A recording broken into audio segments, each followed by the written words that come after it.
Good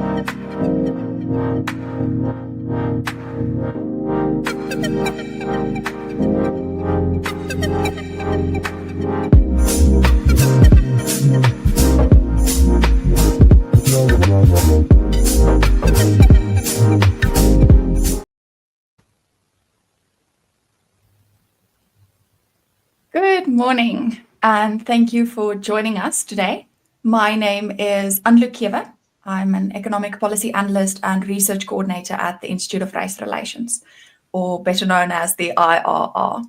So for close on a century, the Institute has been dedicated to advancing ideas that build a freer and more prosperous South Africa, one where people can work and trade and build better lives for themselves.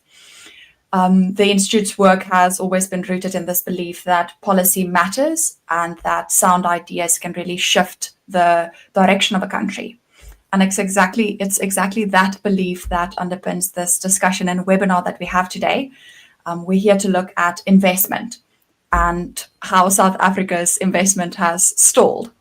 So this paper we're launching today takes a hard look at the barriers that have held our investment back and at what can be done to create an environment where capital and skills and enterprises can thrive. So this publication, it's the second iteration and it's titled Opening for Business, South Africa's Investment Malaise and How to Escape It. And it forms part of a wider series of the IRR's internationally recognized Blueprint for Growth series. So these papers are designed to offer practical and actionable ideas to lift South Africa onto a higher growth trajectory, one that then brings with it jobs and opportunity and investment. So, of course, this project would not be possible without the generous support of the Konrad Adenauer Stiftung. Their commitment to advancing prosperity and social coherence has and continues to have an enormous contribution to public policy. And their partnership allows institutions like ours to engage constructively with these ideas that can genuinely improve people's lives. So today I am joined by Terence Corrigan, our project and publications manager. He is the author of this latest paper. Terence will talk us through the main findings and explore what the pro-growth agenda looks like and could look like in practice. And then after his presentation, we'll have a discussion and we'll take some questions from the audience. You are welcome to leave those in the comment section. We'll have a look afterwards. And then, of course, we encourage you to visit the Institute of Race Relations website, where you can find this paper under the reports section. And you can read it, download it and read it. And while you're there, you can also join Team What SA Can Be and be part of the turning point and turning good policy ideas into real change so that we can help South Africa grow. Thank you again for being here and being part of this discussion. Terence, over to you. Thank you, Anlu. And thank you to everyone for being here. And I'd just like to restate what Anlu said. Thank you very much to the Konrad Adenauer Stiftung for their valuable assistance or their valuable support in putting this together.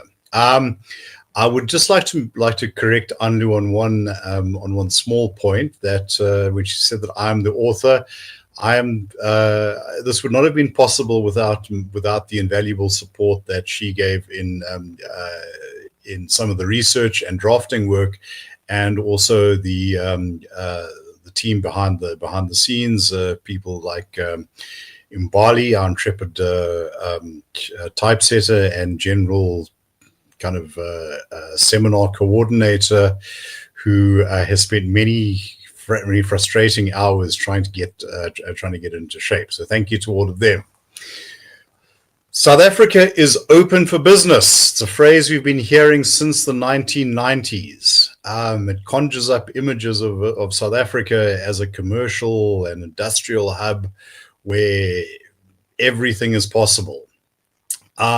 This, however, is aspirational rather than a fact of reality. What I'm going to take you through is about 30 years of South African history. In fact, the paper dips back far further. Many of the problems we face today have roots that you can find back in the 1960s, as far as the 1960s and even beyond. Structural problems that have beset South Africa. South Africa has, to put it mildly, a major problem.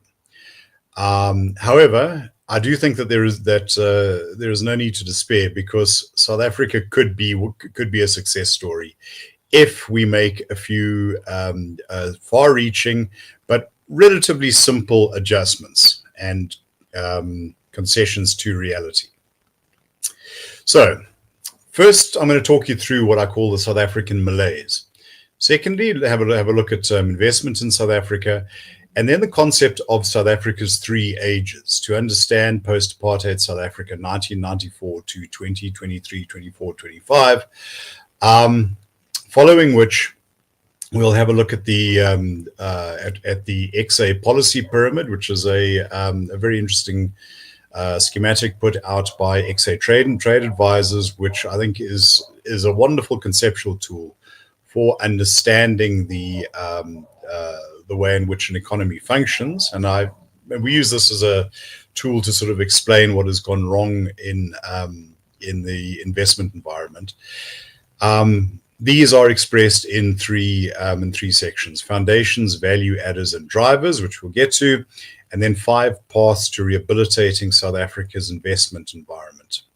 So, without further ado, let's proceed to understanding the malaise. Okay, there are 4 propositions here. First of all, inadequate investment. Now, what is investment? We tend to think of investment as being something that happens in smoke-filled rooms with guys with well-known names but shady private lives, who get to fling around large amounts of money embodied in tools and assets that most of us don't really understand. Really, what it is it's putting money or resources into an endeavor in the hope of making more later. In other words, to build a factory, to build a road. For a street trader, it might be as simple as buying a particular shirt or something to attract attention. All of those things speak to types of investment. Without enough investment, we have stunted economic growth. Now, this has been a major concern for the IRR. Government talks about this, but does very little about it. But let's just say that South Africa does not get out of its current mess until we can get growth above 1 or 2% per annum. At the moment, the economic growth, which is essentially the expansion of the size of the economy, is not even keeping up with population growth. Take an inadequate investment and stunted economic growth together, which are essentially two sides of the same coin, and we are living in a country with shrinking wealth, with shrinking opportunities. Opportunities, of course, is expressed in anemic job creation. For a country like South Africa, a country with a highly sophisticated economy, to boast one of the world's highest levels of unemployment, at least by official reckoning, there are arguments that if you take into account the informal sector, things aren't quite as bad. It's a scandal. But what this means is that there are generations of market entrants, and if we take 1994 as a starting point, there's effectively 3 full cohorts of school leavers that have come into the market. People who were entering the job market in 1994 are now in their 50s. These are often people without the resources to buy a home, to raise a family, and I think more importantly, to believe that there is something better for their children. And that leads us to the fourth thing: depressed societal well-being. We don't expect things to be better. Many of us have simply given up on the idea that South Africa can offer the future that I think we'd all like to see. Those with the resources might decamp abroad. Young people with qualifications will often try and start their working lives abroad, but that is not an option available to anyone. And I would also argue, and I'm sure many of you would agree with me, that it's not a way that we would want to organize our lives. That you simply prepare your children to decamp for abroad. Successful developing countries offer the generation in work the prospect of social mobility, and they offer their children the promise of something better. So if you happen to live in a society like Malaysia, say, or Indonesia, generally speaking, you'll be able to say that 2025 is better than 1995, and you believe that 2045 will be better for your children than today. South Africa, I don't think, has that, and this is an existential threat to its future. It's often been said that people can put up with a great deal of abuse and sense of despair for themselves. When, however, it starts to impact on their children, then many previously unthinkable options start to come onto the table. So this is not just about how prosperous we are, but whether we will maintain a constitutional democracy and whether South Africa can rise to its potential. Now, World Bank figures. This is an extremely important chart to note.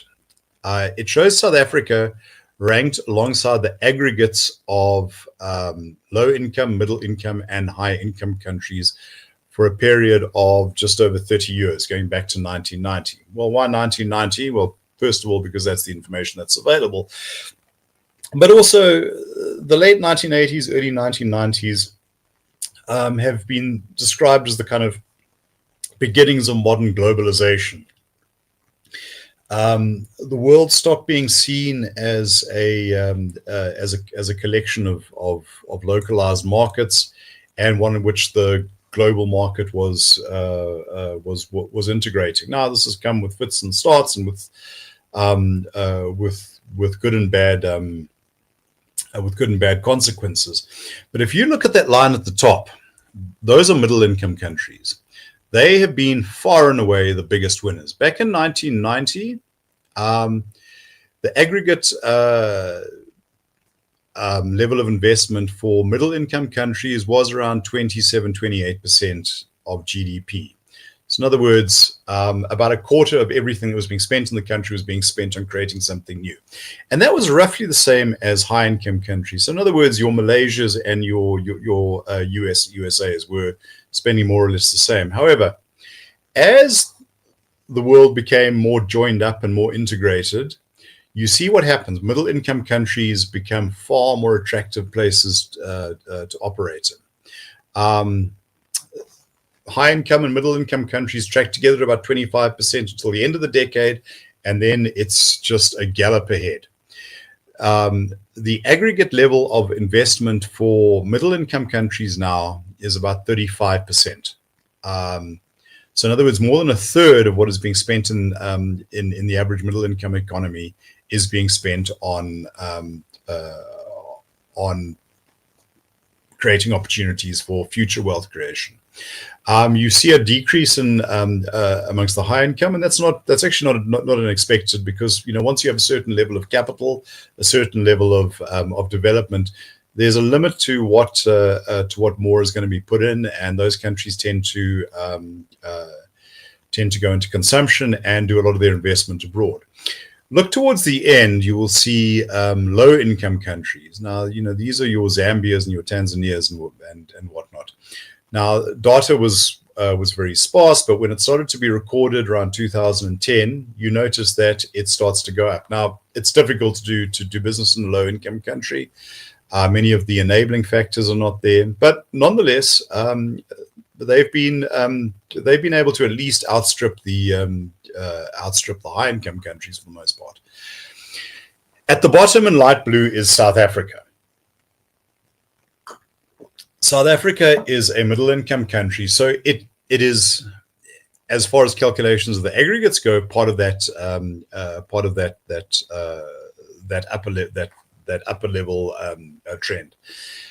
In reality, South Africa is outdone by a considerable margin, by about 10 percentage points, and now by close to about 20 percentage points by its middle income peers. It's in a sense, there's this phrase that's kicked around, the jobs bloodbath. Well, it's kind of an investment bloodbath. South Africa is just not even on the map as far as competition with its middle income peers goes. It's even being outdone by high income countries. In other words, a country with an economy the size of the United States or Germany is probably investing more as a proportion of what it makes as a whole than a country like South Africa. Whereas a country like South Africa should be taking advantage of this. And we also fall way behind our low income peers. In other words, South Africa's position is doleful. South Africa is an investment laggard. Now, that should be cause for concern. I'd like to take you back to 1994 to understand how this came around. Now, 1994 I choose obviously because of the change in the political dispensation, the transition to democracy, and it's often not remembered just what the country looked like at that point. First of all, the state was effectively bankrupt. Something that has been said about the ANC as they came back from exile, they assumed that the South African fiscus looked rather like Scrooge McDuck's vault, with these Krugerrands everywhere. They could just pry it open, and there'd be so much to spend that we'd all die of overindulgence. Well, the point is that the previous government tried to buy its way out of trouble for a while, and the money had just run out. We had seen a sustained decline in investment that kind of started in the 1980s, and even before that, South Africa's investment record was not altogether the best, but was buoyed by South Africa's very considerable commodity endowments. There were extensive socioeconomic demands. People didn't just expect that this was going to be a political liberation. They expected that it was going to have economic benefits too. The economy opened to the world, globalization, and in South Africa, I think it was a kind of double whammy, because it meant the end of the apartheid-induced isolation and the enforced self-reliance that had been undertaken in the 70s and 80s. What we also had was that the ANC, which traditionally had cleaved to a variant of socialism, accepted a market economy. Remember, the Soviet Union had ceased to exist, and all of those assumptions had died. But it also wanted to undertake extensive state intervention. It wanted to guide the market. So, how did that shake out? Well, this is where South Africa's three ages come from. We use this as a conceptual tool to explain South Africa since democratization. Those red lines basically refer to the changes in administration. Okay, so we start off in 1994. I think that it's only fair to give the incoming ANC government its due. It realized what the extent of the problem was, and that it needed to be addressed. So if one looks at South Africa in that sort of first age, that's up to about 2009. That's essentially the Mandela and Mbeki presidencies. There was a paying down of the debt. Real GDP growth was initially quite subdued, but then it began to take off. Now you can see growth against investment. You see they track each other almost perfectly. Investment started to take off after about 1996. Then there was a dip with the Asian financial crisis, And then from about 2000 to 2007, things were fairly good. Those were South Africa's, if you like, good years. For a couple of years, above 20% of GDP, growth over 5%. Jobs were being created at a fairly large scale, not enough for what the country needed, but nevertheless, it was an energetic time. I remember I spent part of that period living abroad, and when we came back, Johannesburg was visibly looking more spruced up and more prosperous. What happened 2008, 2009, you had the global financial crisis, and you also had the ascendancy of Jacob Zuma. Now, the first age we describe as the developmental state, the era of where things were moving, where the state was functioning well. What we moved into there afterwards was essentially the detrimental state. One where the state increasingly was simply being used as a machine of extraction. Many of those things, as you can read in the paper, and as you can read in some of our other work, actually had their origins earlier. But it was under President Zuma that this really took on fairly glaring proportions. You'll notice, incidentally, that the level of investment wasn't too bad for a while. That mostly represents the money that was being put into Medupi and Kusile. But as that ran out, the state was just going bankrupt again. We now come to the third age, which is kind of the defanged state, the state that is pretty much incapable of doing much more. What we've seen, this is essentially the President Ramaphosa era and beyond, is a state that has been denuded of much of its ability to act, where criminal syndicates have come in, where business has largely lost confidence in the economy and in its ability to grow, and investment has, to a large extent, dried up. What such investment is taking place is often not in expanding production and looking for new opportunities, but simply filling in for where the state has fallen off the radar. One of the big contributors here is the growth of alternate power, so rooftop solar, for instance, to compensate for Eskom. But that is where we are now. So during the post-apartheid period, there was a time when things were looking up.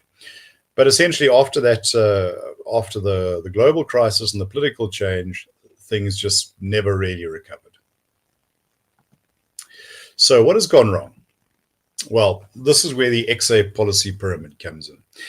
This posits that in order to understand the way economic policy works, you need to look at what is essential, what is desirable, and what is risky. Okay, so if you go down to the bottom, safety and security, for instance, if people are not safe, if property is not protected, it's very hard to make a case for economic activity, whether it's trade, whether it's investment, whatever it is. Infrastructure, if you can't keep the lights on, if you can't move goods, economic activity is also a very trying endeavor. We then start to get into human capital, beyond kind of manual labor, extractive industries and petty trading. If you want your economy to grow and to innovate, well, you need people who are educated. You need people who can read and write. You need people who can do nuclear physics. Beyond that, things like the regulatory environment. I don't think that there'd be much argument that some sort of regulation is necessary. But is it necessary to make doing business easier, to guard against real harms, or is it there to enforce a certain type of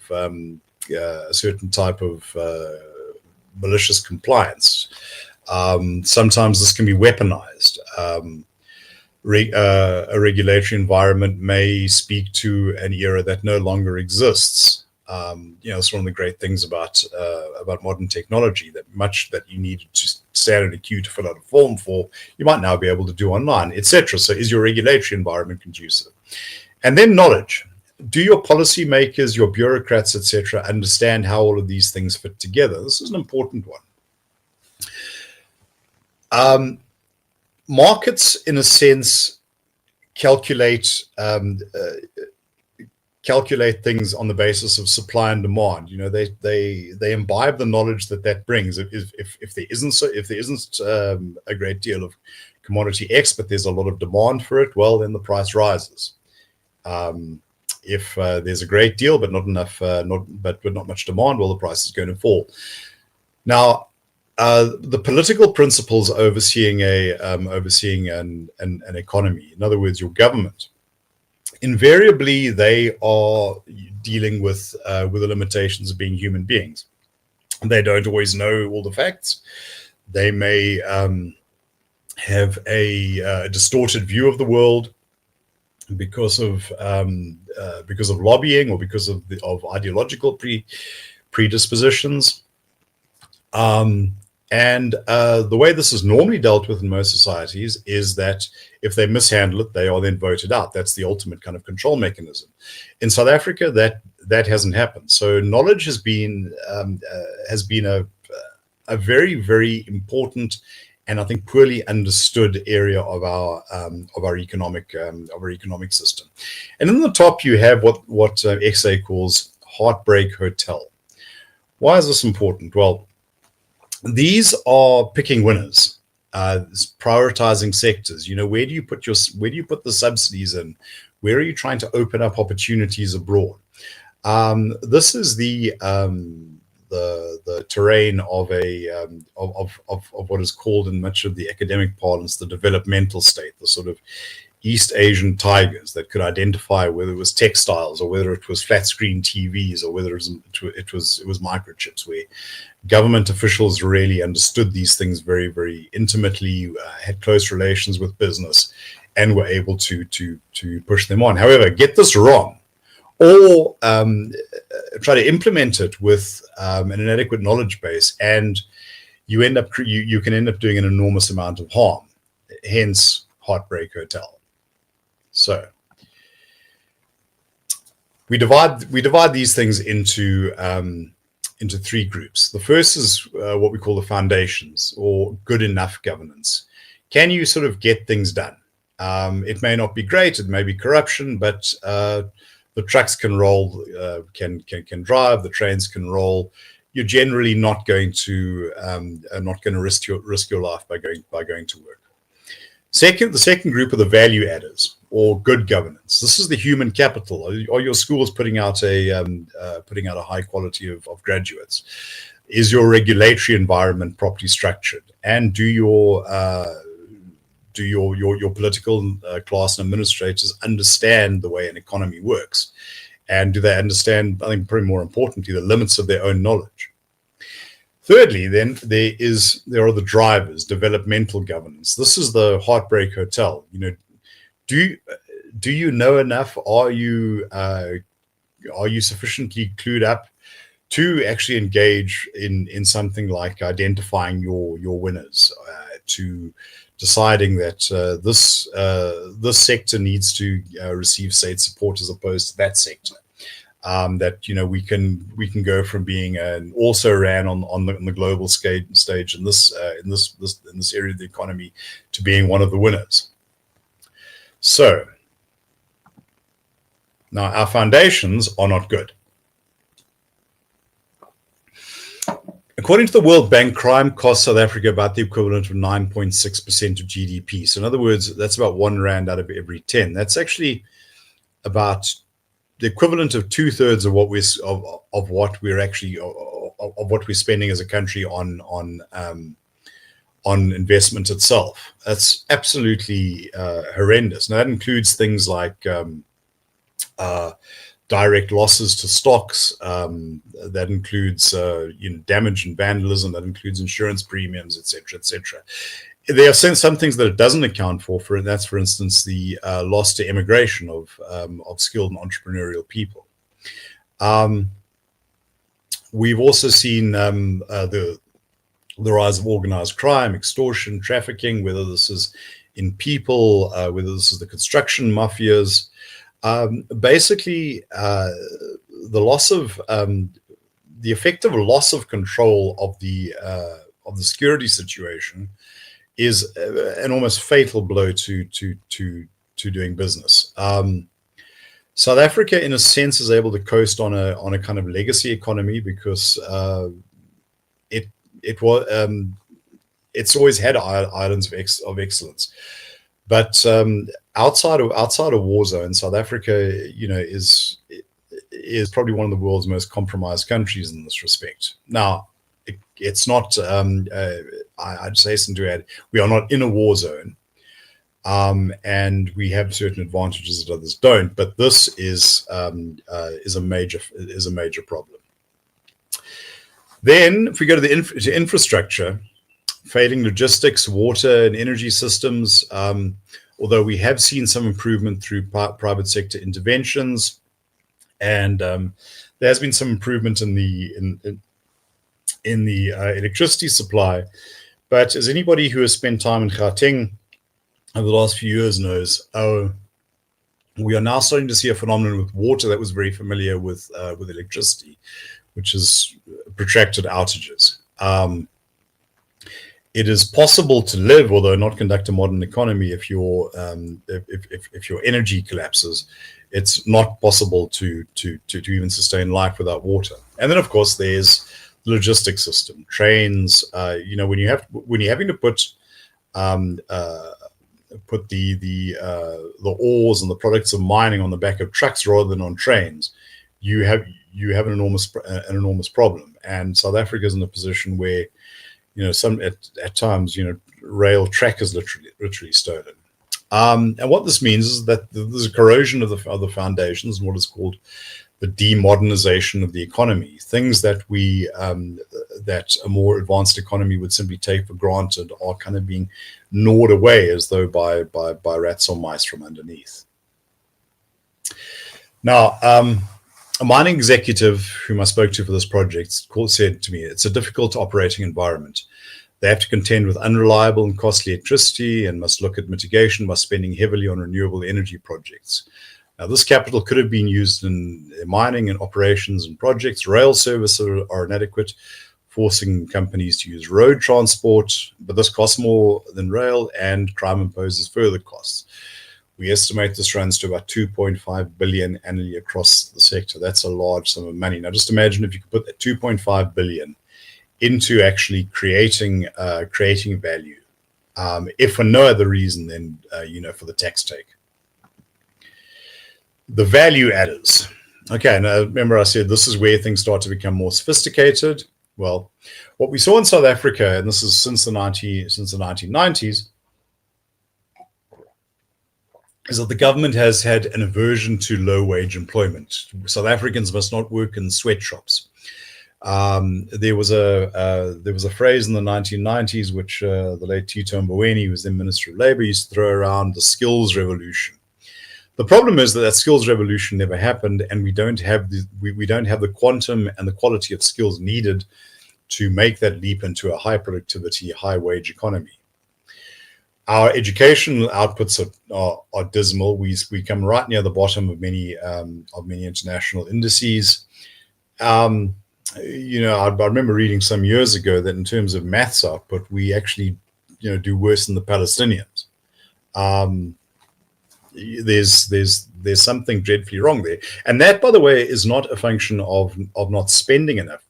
South Africa's educational spending is quite respectable by global standards. It's just that we're not getting the bang for our buck. We also have steep regulatory costs. It's been estimated. Now, this is about 20. The figure is 20 years old, but I don't know. I don't think it's been updated. But I also don't think that it's been reduced. About 6.5% of GDP goes into regulatory compliance. Now, you just think about that. If you combine regulatory costs and costs of security together, you're at the kind of level of investment we're getting. So that just gives a sense of the scale of this. BEE, procurement demands, strict labor legislation, all of these things make it very, very difficult to operate in South Africa, particularly given the labor force and the environment we have, not the one that we may wish we had. And then, of course, there's the question of knowledge. And frankly, this is a case of a very, very deeply ideological view of the world and interest group pressures and a reluctance to act on experience. In other words, we can see that whatever we're doing isn't working, but there is a deep-seated reluctance to try anything different. Another source I spoke to for this study said, yes, there's a lot of complaints about South Africa being a highly monopolistic economy, but don't think that that is by accident.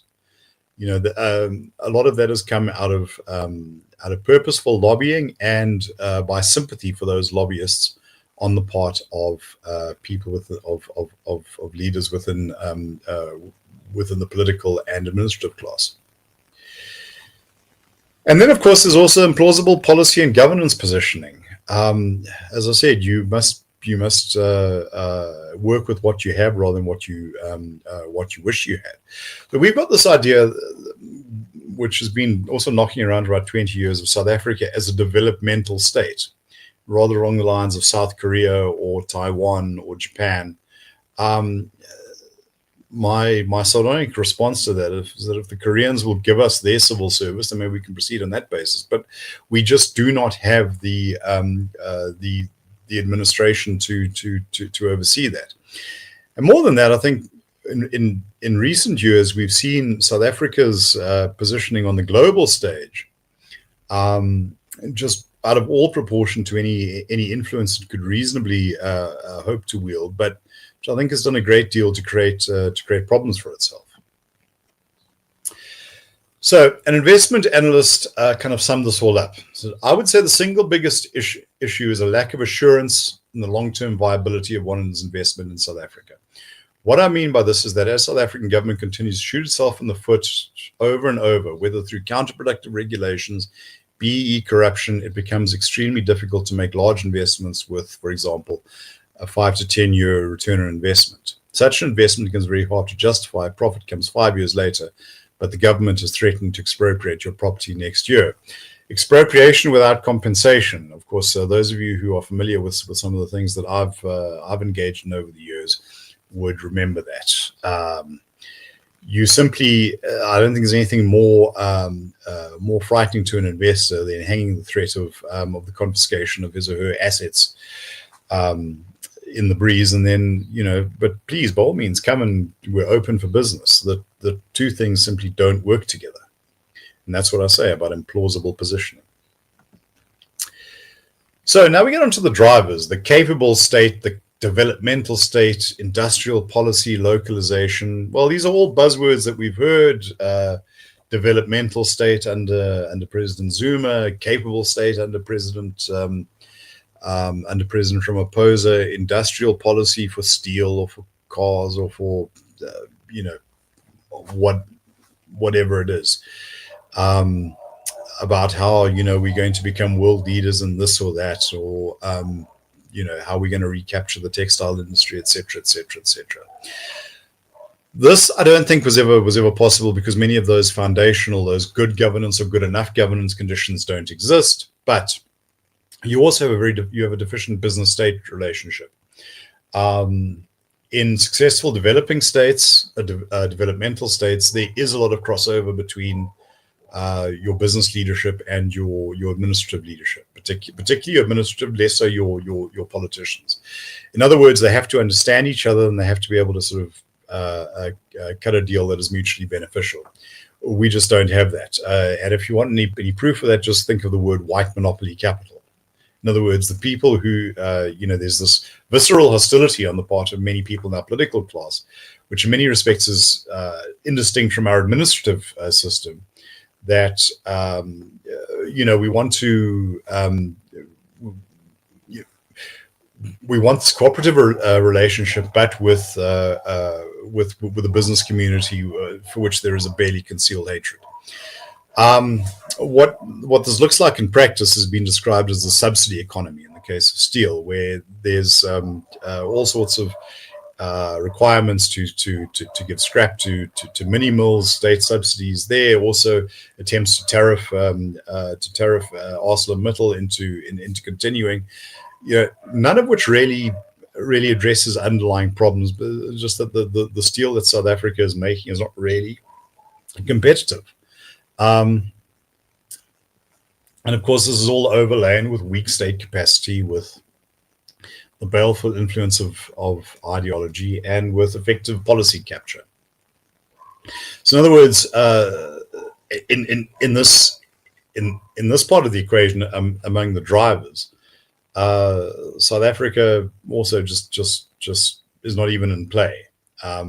It's implausible. South Africa is not a developmental state, and it does not have the tools at this point to be one. Now, as one manufacturer said to me, you can do something about individual problems, security, infrastructure, all of that. You just can't do much when policy is deliberately arranged to act as a truncheon against you. Now, this is a guy who makes very high-end equipment, and is now looking at establishing operations in a developed country, which is a difficult prospect. But he says that one thing on top of another is just making it almost impossible to operate in South Africa. So money that he might have spent expanding his domestic operations is likely to be given to is likely to be put into a country that, first of all, seems to want the investment, and secondly, that makes it attractive. Now, one of the things that really differentiates this iteration of the paper from last year's is that there is a need, I think, to give politics, as opposed to policy, a more focused lens. Why is this? Well, because last year, and this was, and admittedly, last year's paper was published after the election, after the government of national unity had come into being. But now we have a good year or more's experience with it. What has that told us? Well, the ANC's dominance is declining. So what we can look forward to is a more pluralist, but also less predictable future.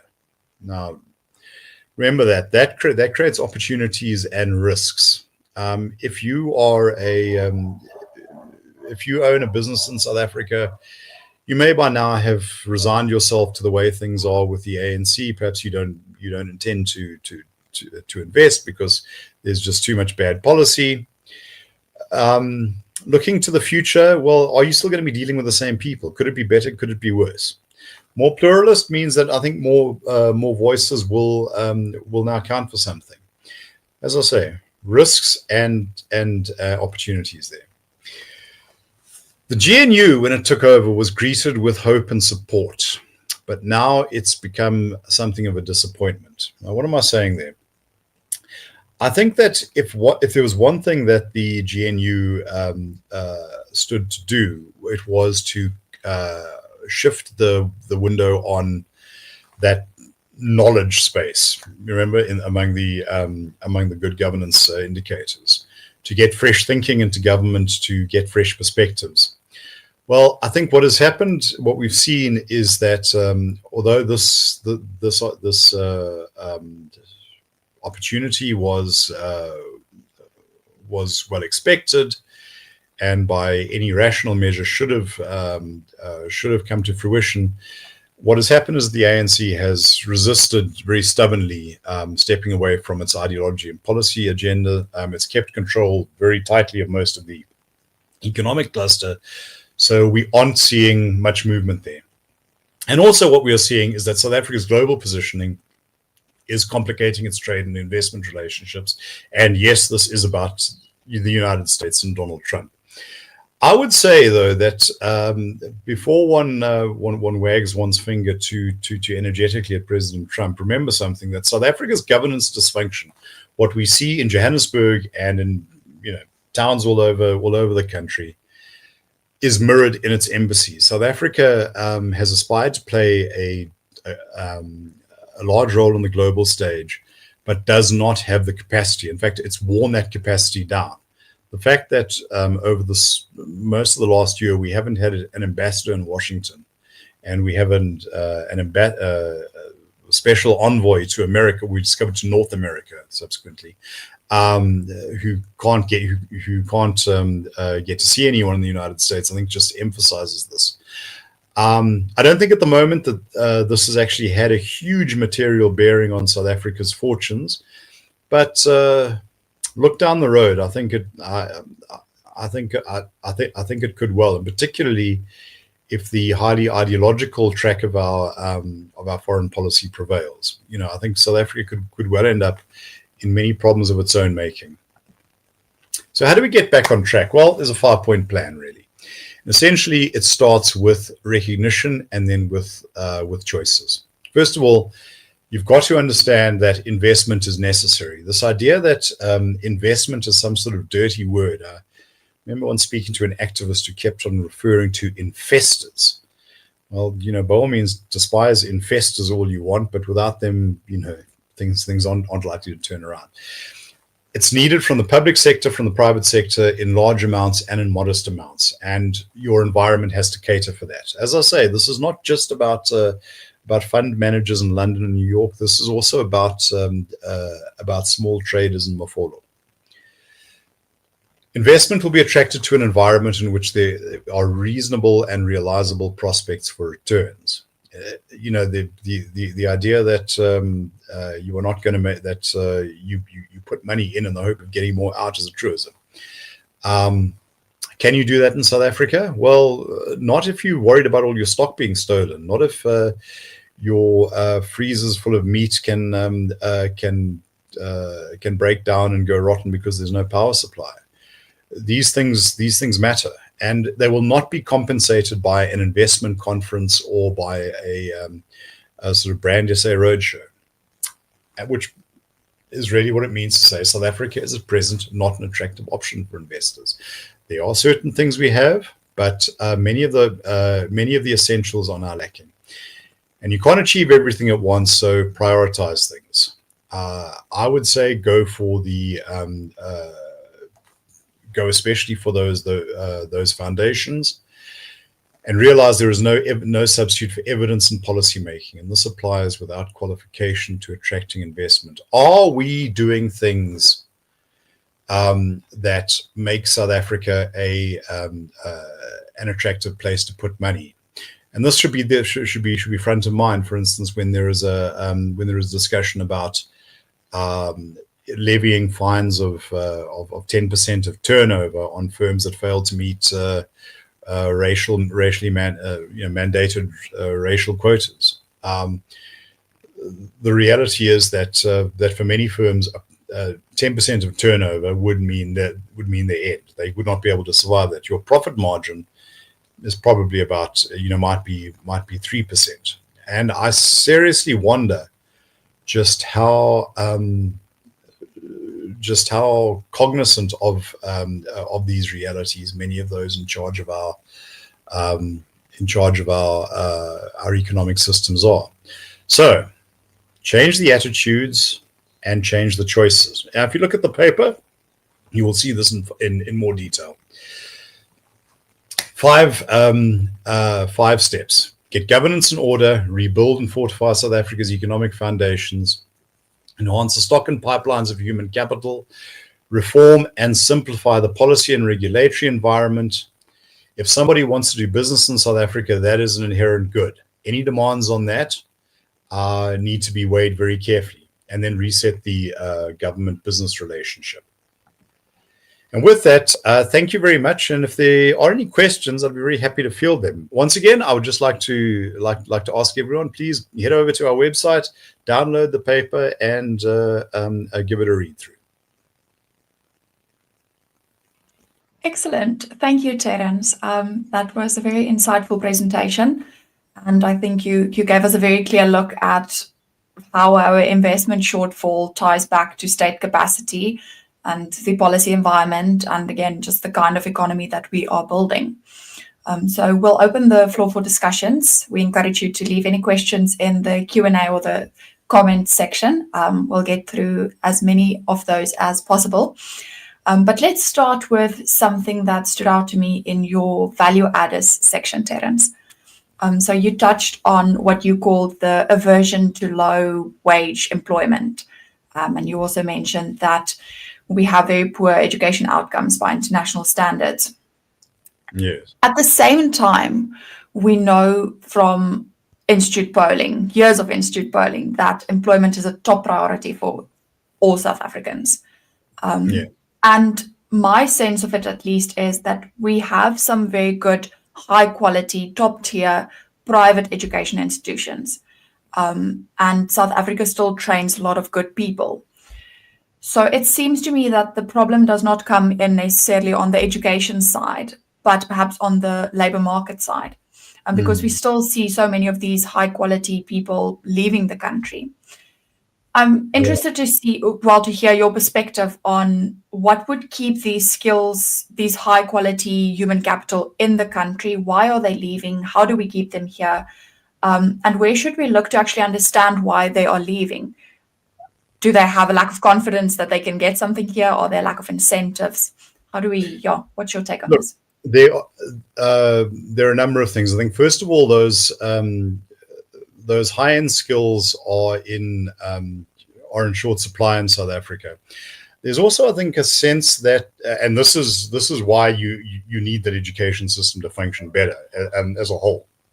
I would just say I think there's some very high quality public sector institutions too. You know, something like Pretoria High School for Girls, although it seems the Gauteng Education Department is determined to wreck it.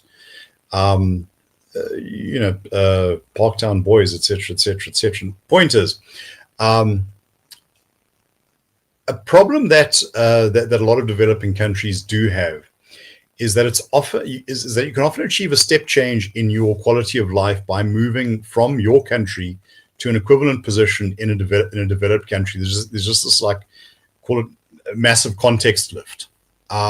So that's an attraction that South Africa would struggle to compete with. Most countries do, but I do think that there are things that could make it South Africa more competitive there. First of all, respect meritocracy. That's number one. Somebody going into the civil service, for instance, should feel that you're going to be doing a valuable job, that you are going to be providing a public service and being at the cutting edge of the country's development, and not beholden to toadies who've been put in there because they've got political connections. The National Planning Commission referred to a rejection of meritocracy, and I think that is more destructive than is commonly understood. Deal with many of those quality of life issues. Crime, for instance, has been a major driver of immigration. Many people who let's say have skills, but not skills of a nature that would propel them into the upper echelons of a host society, might choose to decamp. I mean, I know of, like, the cabinet maker who moved to New Zealand, or the electrician who went to Britain. Often, you take a quality of life not doing that. But you can say to yourself, well, at least I'm safe, and at least I know my kids will then be able to sort of take advantage of the mobility applied here. It's fundamentally about the realization that people in the current global historical moment have options. And it doesn't necessarily have to be one of the traditional Anglo-Saxon recipient countries. There's big South African community in Taiwan. There's a big South African community in the Gulf. Apparently, a lot of the air traffic is controlled by guys with flat vowels. So yes, realize that a failure to get a hold of these issues has rands and cents costs, and it has human capital costs, which have expanding circles of rands and cents costs. Yeah, I think people often, and you mentioned this earlier, consider investment as some high and mighty term that just bankers use, but it has such real world implications that it honestly is just part of our, or at least should be part of, I think it is becoming, but should be part of our everyday vocabulary. Well, let me just respond directly to that. I wonder how many people here have are paying a home loan. That's an investment. That's the biggest investment you're likely to make. And whether that investment will be worth anything, in 20 years' time, a lot of that hinges on is that city still surviving around you? You can drive through the Platteland and see many of these tiny mining towns, once very prosperous places with big houses or little railroad junctions, which just no longer exist. The problem is that in South Africa, that's not confined to the community around a Dorpy where the mines worked out. It's starting to happen in some of our large urban centers. Yeah, no, 100%. So Dylan Busa left a question here for us, and I think it's a great question. It has to come up somewhere in a webinar. So he's asking, if you were king, what would your first proclamations be to kickstart investment? And I think it actually links to something that I wanted to pick up from your policy pyramid as well. Right. You made the point that real competitiveness starts at the bottom with safety, infrastructure, human capital. And when we look at the data, and you discussed some of this in the paper, so again, we encourage people to go download and read it. But we see that South Africa's liabilities are, it reflects. Essentially, if we look at the data, we see that capital is flowing out of the country, and there's very low domestic reinvestment. If the government focused on getting those basics right that you discussed, how quickly do you think we can start seeing confidence turn? And should we focus on getting external capital in, or should we first send our resources and get domestic capital to reinvest? Right. Okay. First of all, to answer the question from Dylan, if I was king, I would have to realize that there's certain things that are going to take time. What I could do by means of a royal decree is that I would reestablish something along the lines of the Scorpions, and I would be, basically an integrated investigation, crime fighting kind of super FBI and prosecuting body that we can go after organized crime, and I would bring in experts from abroad, and I would provide whatever security they and their families needed. And I would ruthlessly hunt down those syndicates.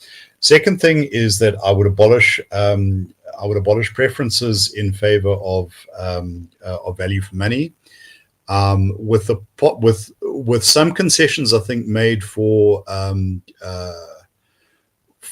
sort of local firms, and for small local businesses, but that would be based purely on firm size. So in other words, BEE would go, employment equity would go, and I would send out a decree to everyone that from now on the South African state is functioning as a strict meritocracy. I would, for instance, be quite happy to have a government department headed by someone from France or from Pakistan. If that person is going to be the best for the job. Now, your other question, sorry, just about focusing. Should we focus our attention and our resources on domestic investment? South African corporates are sitting on about 1.5 trillion rand. So I think that there's a lot of money that could be spent if you can encourage the confidence in the future. But these things are not mutually exclusive. I would basically say that anyone who wants to come and build South Africa would be welcome. Would be welcomed, and I'd introduce a truncated visa process. If you want to come and open a smallish business, that's fine. You roll in. I would establish enterprise zones alongside deprived communities. I think that's one kind of preference that would make sense. Instead of saying that you get advantages based on your demography, how about based on your geography? So yeah, if you the state has no particular interest in supporting your office in Sandton. But maybe if you want to go and set up something in Alexandra, maybe that's useful. So when PricewaterhouseCoopers decides that it's going to set up its headquarters in Khayelitsha, well, that's a very interesting prospect. Yeah, no, definitely. There's nothing quite like making Terence the king, for even if just for a day. Terence, there's perhaps just as a last comment, we are at 11 o'clock, but I want to include Haley's comment that we lack competent trade attaches at our foreign missions. I think it's an important point. It really gets to the issue of how we represent ourselves abroad. Could you maybe speak to the role that these posts could be playing in trade and investment relationships? And what do you think it tells us about South Africa's limited capacity and that lack of value adders? Well, Haley. Not only do we lack competent trade attaches, but there was a report a few months ago that we lack most trade attaches. These positions are just not filled across the diplomatic service. In fact, our diplomatic service, some of our missions in Asia were described to Parliament as child-headed households. This is not Terence Corrigan, mouthing off in a Daily Friend column. This, I think, was a department official speaking to the portfolio committee. So yeah, our foreign projection is just ludicrously bad. We have a very large footprint, but with it's kind of like a tumbling giant. It's all over the place, but not particularly focused. What should they be doing? Well, here's an example. When the UK voted to leave the European Union, why weren't there 3 or 4 South African trade delegations in Britain at the same time, knocking on every door to say, well, you might be losing a bit in Germany and France, but yeah, all our opportunities.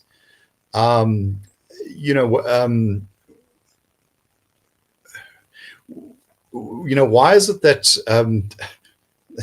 that you make such a catastrophic mistake in your appointment of representatives to the United States? And I think we can answer that very simply. That many of our senior diplomats are not career diplomats. They are a cushy seat in a foreign consulate is a prestige position, but many of them lack the temperament for it. I'm not saying everyone, and I'm not saying that having a political background should disqualify you, but I think that we need to look very, very carefully at that. My own inclination is we should slash our foreign representation by half. Concentrate on those countries where where there are either markets for our products or opportunities for investment. And make sure that you actually have people who know what they're talking about going and who know what they're talking about in an economic sense, going and doing the representation. You want, let's say, a dream team of 5 or 6 young men and women who have PhDs in trade economics, who know the forestry sector in Mpumalanga backwards, and are simply able to sort of show up in a Canadian or a Brazilian lumber company's head office, and in the language of the person. That's another thing. We don't have many linguists or people conversant in the language and cultures of these places, can explain why you need to move your operation over to White River. That is I don't know, maybe we could take a leaf from the Mormon missionary tradition or something. Oh, letters. Well, Terence, I think we will call it to a close here. Thank you to everyone who joined us and was part of this discussion. Terence, thank you for your insights and for sharing it with us. Much appreciated. Last encouragement, if you'd like to explore the report in more detail, please do so. You can download it on the IRR's website under publications.